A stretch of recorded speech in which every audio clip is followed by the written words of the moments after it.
हरियाणा में बीजेपी नेता स्मृति ईरानी ने खड़गे हुड्डा की खोली पोल। स्मृति ईरानी ने पीएम पर दिए बयान पर खड़गे की बखिया उधेड़ी।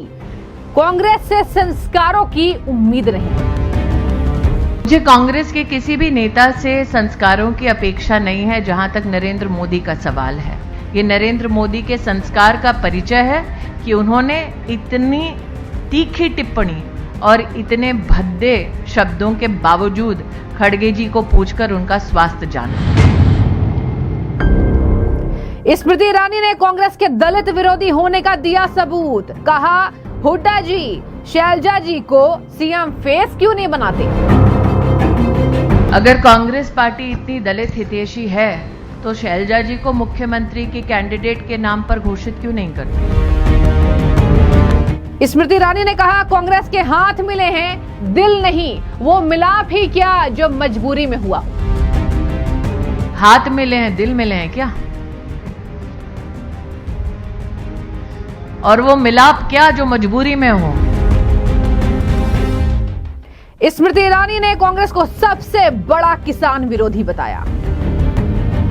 अगर आप एमएसपी का कंपैरिजन करें तो कांग्रेस के राज में गेहूं का एमएसपी 1350 रुपया होता था 2013-14 में, और अगर आप भारतीय जनता पार्टी का आंकड़ा देखें तो 2024 में आपको 2275 रुपए का एमएसपी गेहूं का मिलेगा।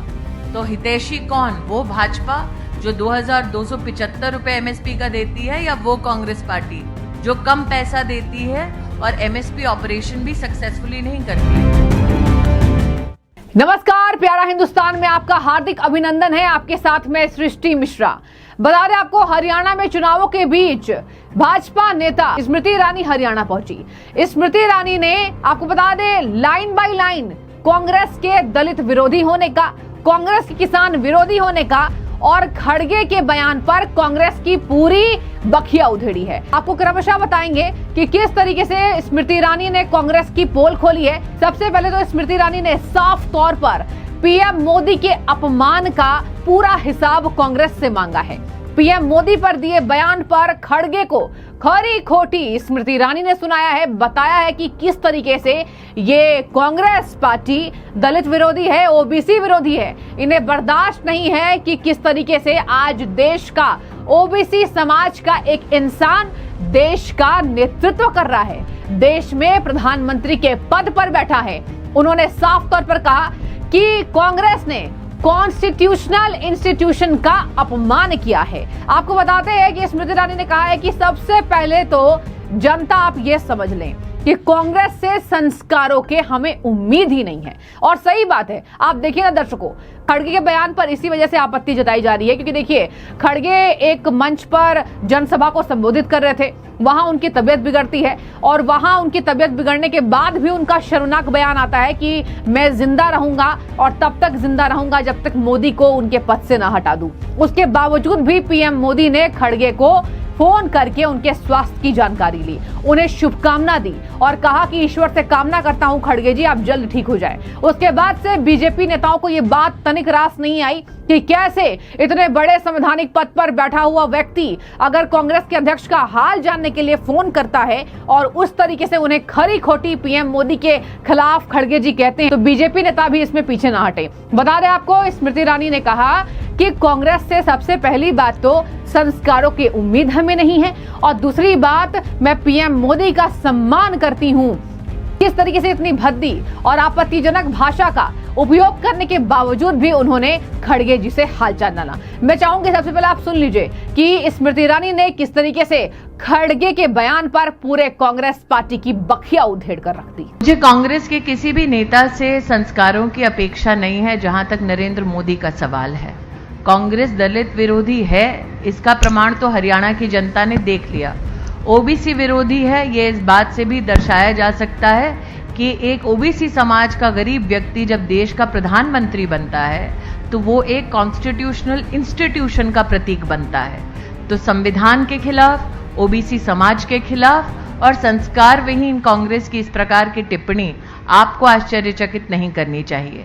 ये नरेंद्र मोदी के संस्कार का परिचय है कि उन्होंने इतनी तीखी टिप्पणी और इतने भद्दे शब्दों के बावजूद खड़गे जी को पूछकर उनका स्वास्थ्य जाना।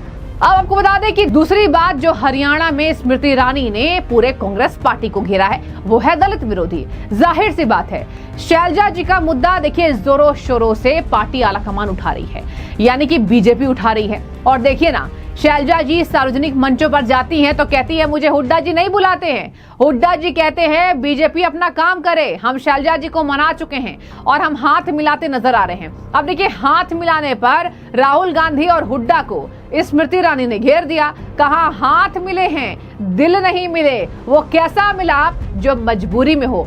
हाथ मिले हैं, दिल मिले हैं क्या? और वो मिलाप क्या जो मजबूरी में हो? मैंने कहा ना, अगर दलितों की इतनी चिंता है तो शैलजा जी को सीएम कैंडिडेट घोषित कर दें, और अगर हाथ मिलने से दिल मिल चुके हों तो हुड्डा जी भी उसका समर्थन कर ही देंगे। बता दें आपको, स्मृति ईरानी ने एक शब्दों में पूछा है, सीएम उम्मीदवार, सीएम फेस शैलजा जी को हुड्डा जी क्यों नहीं बना रहे? बना दीजिए ना। अगर आप दलित विरोधी होने पर घिर रहे हैं तो आप अपने आप को पाक साबित कीजिए। आप बताइए कि कुमारी शैलजा को, जो कि खुद कांग्रेस की होनहार लीडर है, एक बड़ी नेता है, कोई छोटी मोटी नेता नहीं है, और अगर इतने बड़े पैमाने पर कांग्रेस के दलित विरोधी होने की बात उठ चुकी है तो क्या कांग्रेस पार्टी उसको ढकना नहीं चाहेगी? आखिर क्या मजबूरी है, क्या वो अपमान करना है कांग्रेस पार्टी को दलितों का कि कुमारी शैलजा को ये सीएम फेस उम्मीदवार घोषित नहीं कर रहे हैं? और इसी बात पर कांग्रेस पार्टी को जमकर घेरा है भाजपा नेता स्मृति ईरानी ने। सुनिए जरा। अगर कांग्रेस पार्टी इतनी दलित हितैषी है तो शैलजा जी को मुख्यमंत्री की कैंडिडेट के नाम पर घोषित क्यों नहीं करती? तो आपने सुना कुमारी शैलजा के पूरे विवाद पर किस तरीके से भाजपा नेत्री ने, स्मृति ईरानी ने बताया है कि ये दलित विरोधी हैं, इन्हें हमें देखने की जरूरत नहीं है, इनके केवल हाथ मिले हैं, इनके दिल नहीं मिले हैं। कांग्रेस पार्टी आज जो अपने आप को एक साथ एकता का सबूत दे रही है वो वास्तविक में खोखला है। और कांग्रेस पार्टी के दिग्गज यानी कि हुड्डा, भूपेंद्र हुड्डा अपने बेटे को सीएम फेस बनाना चाहते हैं। भूपेंद्र हुड्डा वो कुर्सी को नहीं छोड़ना चाहते। और पहली बात तो हरियाणा चुनाव के बीच जबरदस्त यहाँ पर बीजेपी के साथ तगड़ी फाइट कांग्रेस पार्टी की हो रही है और कांग्रेस कई मुद्दों पर गिर रही है। इसी बात पर स्मृति ईरानी ने जमकर कोसा है। और देखिए, अब अंतिम जो मुद्दा जो स्मृति ईरानी ने कांग्रेस पार्टी को घेरा वो है किसानों का मुद्दा। दर्शकों, आपको आंकड़े बताएंगे। स्मृति ईरानी ने आंकड़ों को रखा है, एमएसपी देने की बात हो या किसानों को कंपनसेशन देने की बात हो, आंकड़े सीधे 10 गुना हैं। देखिए, अगर आप हरियाणा में किसानों की बात करें तो भारतीय जनता पार्टी की सरकार के माध्यम से अब तक किसानों को हरियाणा में 12,500 करोड़ का कॉम्पनसेशन मिल चुका है। और कांग्रेस के कार्यकाल का अगर आप कॉम्पनसेशन देखें तो वो मात्र 1,100 करोड़ था। तो किसान का सच्चा हितैषी कौन? वो भारतीय जनता पार्टी जो 12,500 करोड़ रुपया किसान को देती है, या वो कांग्रेस पार्टी जो 1,100 करोड़ रुपया और उससे 1 रुपया ज्यादा किसान पर नहीं खर्चती?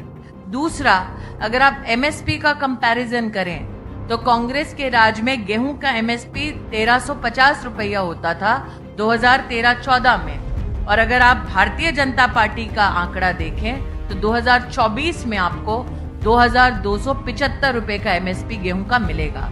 तो हितैषी कौन? वो भाजपा जो 2,275 रुपए एमएसपी का देती है, या वो कांग्रेस पार्टी जो कम पैसा देती है और एमएसपी ऑपरेशन भी सक्सेसफुली नहीं करती है? यहाँ किस तरीके से कांग्रेस पार्टी 1,000 करोड़ की कंपनसेशन अगर हरियाणा में किसानों को दे रही थी तो बीजेपी पार्टी ने उसको बढ़ाकर 12,000 करोड़ रुपए किया। इसके साथ ही एमएसपी की बात करें तो एमएसपी के बारे में भी साफ तौर पर स्मृति ईरानी ने कहा कि गेहूं पर कांग्रेस पार्टी ने जो एमएसपी दिया है वो सब जग जाहिर है, और जो बीजेपी पार्टी एमएसपी दे रही है गेहूं पर वो भी सब लोग जानते हैं। बता दें आपको, गेहूं पर कांग्रेस पार्टी को घेरा। उन्होंने कहा गेहूं पर कांग्रेस पार्टी ने केवल 1,350 का एमएसपी दिया, 1,350 रुपए का, और वहीं बीजेपी ने एमएसपी देने की बात गेहूं पर की हो तो वो 2,000 से भी ज्यादा का है। तो देखिए, साफ अंतर है। और देखिए ना, कर्नाटक में सबसे ज्यादा किसानों ने बीते दिन आत्महत्याएं की है, और ये आंकड़े दिखाते हैं कि कांग्रेस के राज में जहां जहां कांग्रेस पार्टी की सरकार है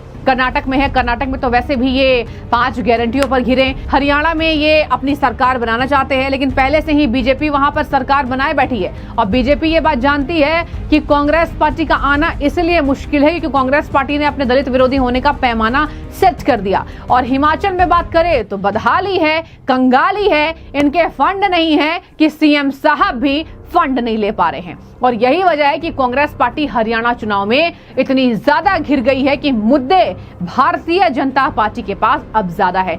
दलित विरोधी होने की बात करें, कांग्रेस पार्टी ने कहा अपने घर भरेंगे, उस मुद्दे पर घिरे। हुड्डा ने नौकरियां देने की बात की। जब सुरजेवाला आते हैं तो वहां पर लोग आ पहुंचते हैं, कहते हैं सुरजेवाला जी नौकरियां कब देंगे, सुरजेवाला उठकर भाग जाते हैं। ये बताता है कि कांग्रेस का इतिहास पुराना है और ठगी का बाजार गर्म है, भ्रष्टाचारी अपरंपार है। और यही वजह है कि बीजेपी पूरी आश्वस्त है कि इस बार फिर से हरियाणा में भाजपा सरकार। और आपकी क्या राय है? अगर आप हरियाणा से देख रहे हैं जरूर कमेंट कीजिए। इस बार किसका दबदबा, क्या बीजेपी वापस आ रही है? आपके हिसाब से क्या है, आपकी राय क्या है? कैसी हवा चल रही है? या फिर कांग्रेस जो कह रही है सत्ता परिवर्तन होगा, तो वो आपको नजर आ रहा है? जो भी आपकी राय हो कमेंट बॉक्स में बताइएगा। शुक्रिया।